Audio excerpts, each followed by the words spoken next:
Keluarga Brigadir Joshua hingga kini masih merasakan duka yang mendalam meski kasusnya perlahan mulai terkuak. Fakta-fakta baru mulai terungkap sejak kasus pembunuhan ini menjadi sorotan luas masyarakat sejak sebulan lalu. Awalnya, Brigadir Joshua disebut sebagai sosok pembuat onar dalam keluarga Ferdy Sambo. Namun keluarga Joshua melihat banyak kejanggalan dalam kematian Joshua. Desakan untuk otopsi ulang dari keluarga menguat hingga akhirnya dikabulkan Mabes Polri. Isak tangis keluarga pun pecah saat proses pembongkaran makam Brigadir Joshua. Kadif Humas Polri Irjen Pol Dedi Prasetya mengatakan autopsi ulang sebagai bentuk komitmen Polri dalam mengungkap kebenaran kasus tewasnya Brigadir Joshua. Usai pengangkatan jenazah untuk autopsi ulang, pemakaman kembali jenazah Brigadir Joshua yang dilakukan secara kedinasan menuai pro kontra. Kuasa hukum istri Irjen Ferdy Sambo menyebut pemakaman itu tidak layak karena Brigadir Joshua diduga melakukan perbuatan tercela. Terkait hal ini, pengacara keluarga Brigadir Joshua pun buka suara. Menurut keluarga, pemakaman kedinasan Brigadir Joshua sebagai bentuk penghormatan karena masih berstatus sebagai anggota Polri.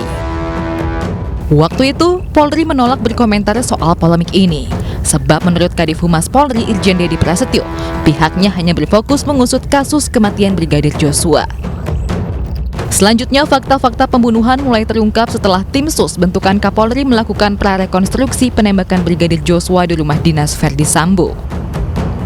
Sejumlah adegan diperankan guna menggambarkan situasi pada saat peristiwa 8 Juli lalu terjadi. Dalam prarekonstruksi terdapat adegan menembak di bawah tangga rumah Ferdy Sambo. Fakta kemudian terungkap, Barada Joshua ternyata bukan pelakunya melainkan korban pembunuhan berencana atasannya sendiri, Ferdy Sambo. Tim khusus mengungkap tidak ada peristiwa tembak-menembak di rumah Sambo, melainkan penembakan. Sambo memerintahkan ajudannya yang lain, yakni Barada Eliezer, untuk menghabisi Joshua. Sementara Ferdy Sambo mengambil pistol Brigadir Joshua dan menembakkannya ke dinding untuk melengkapi skenarionya tentang drama baku tembak. Membuat seolah-olah telah terjadi tembak-menembak. Dari fakta dan bukti temuan tim sus inilah, Kapolri menetapkan Irjen Ferdy Sambo sebagai tersangka sekaligus dalang pembunuhan Brigadir Joshua Huta Barat. Pemirsa, hari ini selain memeriksa Baradae, Komnas HAM juga mendatangi rumah dinas Ferdy Sambo di Duren 3, Jakarta. Komnas HAM melihat langsung kondisi rumah yang jadi lokasi penembakan Brigadir Joshua. Sementara dari hasil pemeriksaan terhadap Baradae, Komnas HAM menemukan adanya obstruction of justice dalam kasus itu. Mulai dari TKP terlebih dahulu, nanti diteruskan Pak Anam. Jadi tadi di TKP kami memang melihat langsung begitu bagaimana kondisi rumah dan juga denah lah ya, konstruksi rumahnya, yang kemudian ini memang mengkonfirmasi banyak data, keterangan dan informasi yang sudah kami dapatkan selama ini, baik dari keterangan para ajudan, terus kemudian dari foto-foto maupun juga percakapan lewat cyber plus juga dari balistik. Itu yang kami dapat, dan kami kemudian menanyakan soal lintasan peluru, sudut peluru, terus kemudian posisi di mana Brigadir J itu ada, kemudian dalam posisi yang sudah meninggal, terus kemudian posisi orang lain yang ada di TKP pada saat kejadian.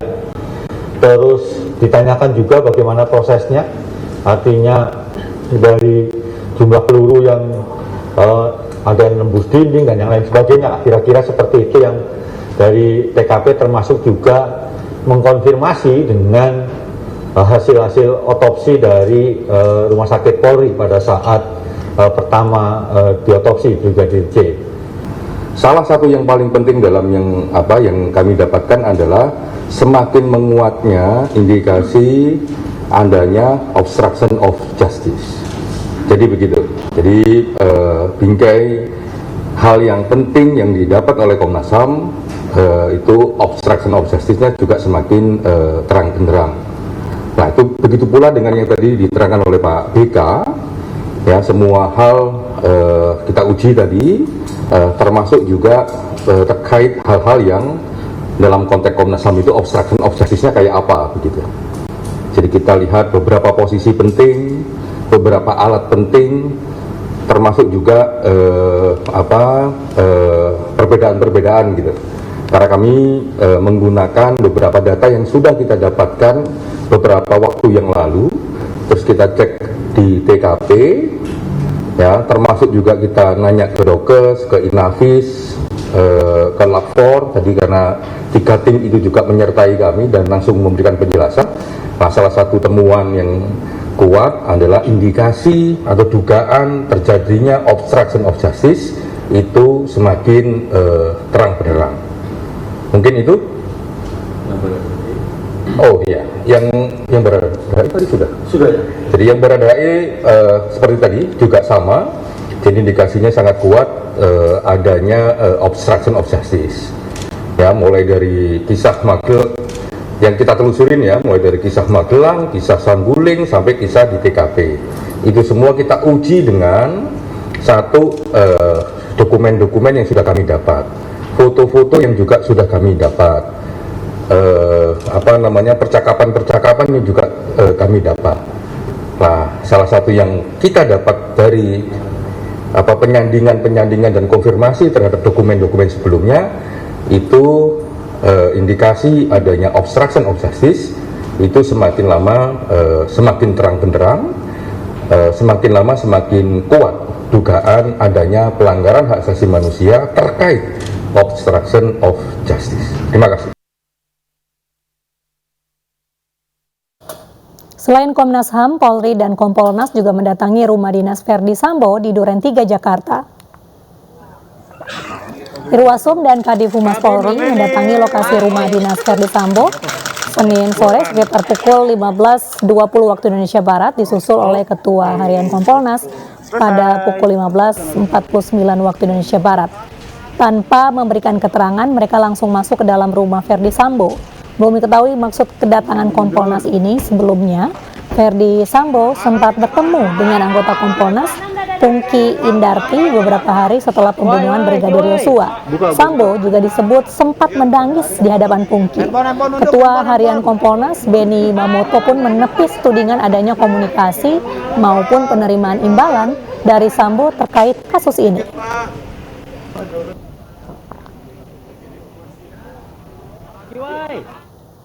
Tim khusus Kapolri mendatangi rumah Irjen Verdi Sambo di Magelang, Jawa Tengah. Rumah itu diduga menjadi lokasi di mana Verdi Sambo mengklaim tindakan tidak menyenangkan Brigadir Yosua.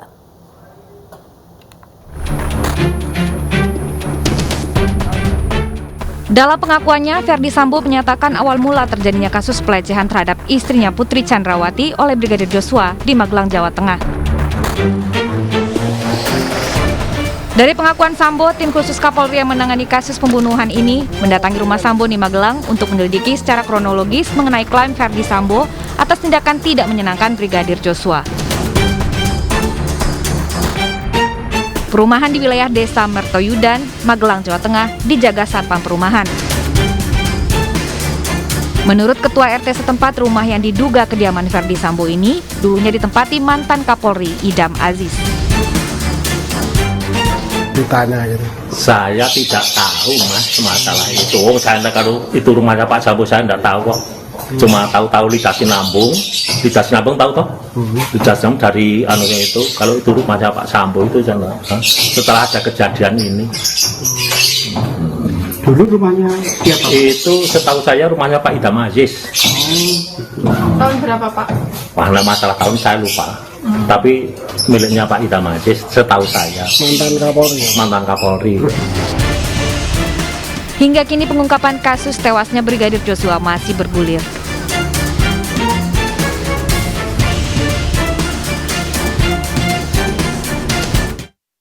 Bareskrim Polri menghentikan penyidikan laporan dugaan pelecehan terhadap Putri Chandrawati.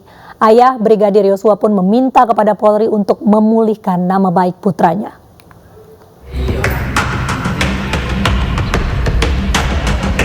Mabes Polri telah menghentikan penyidikan terkait dugaan pelecehan seksual terhadap istri Irjen Verdi Sambo, Putri Chandrawati, dalam kasus penembakan terhadap Brigadir Joshua. Menanggapi hal ini, ayah Brigadir J, Samuel Huta Barat, meminta nama baik almarhum anaknya segera dibersihkan dari tuduhan pelecehan tersebut. Bersama pengacara, keluarga telah menyusun 4 tuntutan pemulihan nama baik agar tidak menjadi gunjingan di tengah masyarakat. Kalau tidak salah ya ada kurang lebih 4 poin. Yang pertama, pemulihan nama baik. Yang kedua, rumah yang di Duren 3 dijadikan sebuah museum. Diangkat anak kita ini, nama anak kita menjadi seorang pahlawan di kepolisian. Dan yang terakhir, dikompensasi terhadap orang tua almarhum. Keluarga Brigadir Joshua saat ini terus menanti perkembangan kasus pembunuhan anaknya yang menyeret Irjen Verdi Sambo dan berharap semua tuntutan dapat segera dikabulkan. Kita beralih ke informasi pegawai minimarket yang resmi melaporkan emak-emak pencuri coklat di Tangerang Selatan ke pihak berwajib. Kedatangan ke kantor polisi ditemani kuasa hukumnya, putra dari pengacara Hotman Paris, yaitu Frank Hutapea.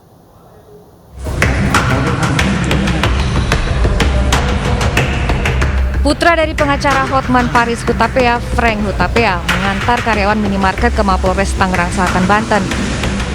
Kedatangannya untuk melaporkan emak-emak pencuri coklat di tempat karyawan perempuan itu bekerja. Sebagai kuasa hukum, ia meminta agar polisi segera memproses pelaku karena telah mencemarkan nama baik kliennya. Selain itu, sejumlah barang bukti juga diserahkan untuk melengkapi laporan.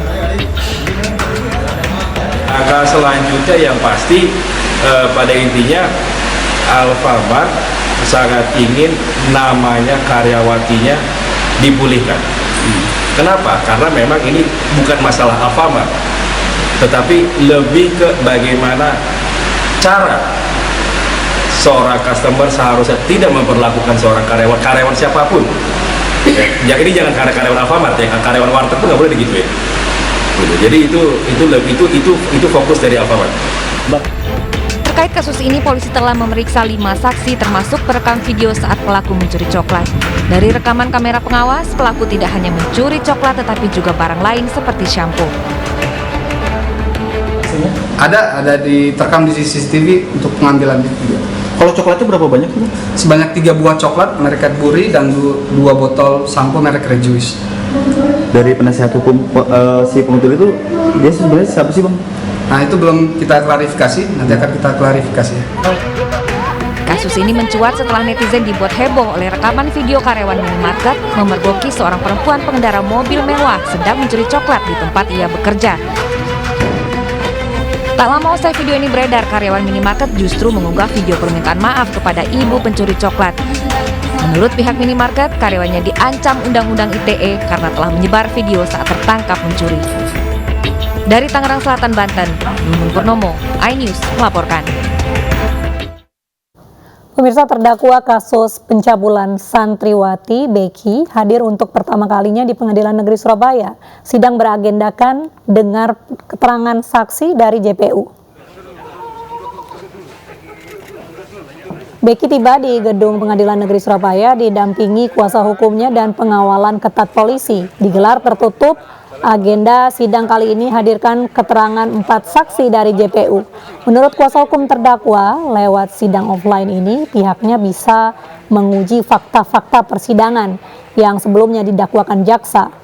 Majelis Hakim Pengadilan Negeri Surabaya sebelumnya sudah menyetujui permohonan kuasa hukum terdakwa untuk menggelar sidang dengan menghadirkan langsung terdakwa. Saya kira sudah mulai pemeriksaan saksi dari JPU ya. Dari saksi dari JPU, nanti kita lihat saksi yang dihadirkan siapa saja. Nanti kita mudah-mudahan sama-sama bisa. BBM langka, antrean kendaraan terjadi di SPBU Bengkulu. Informasi selengkapnya usai jeda.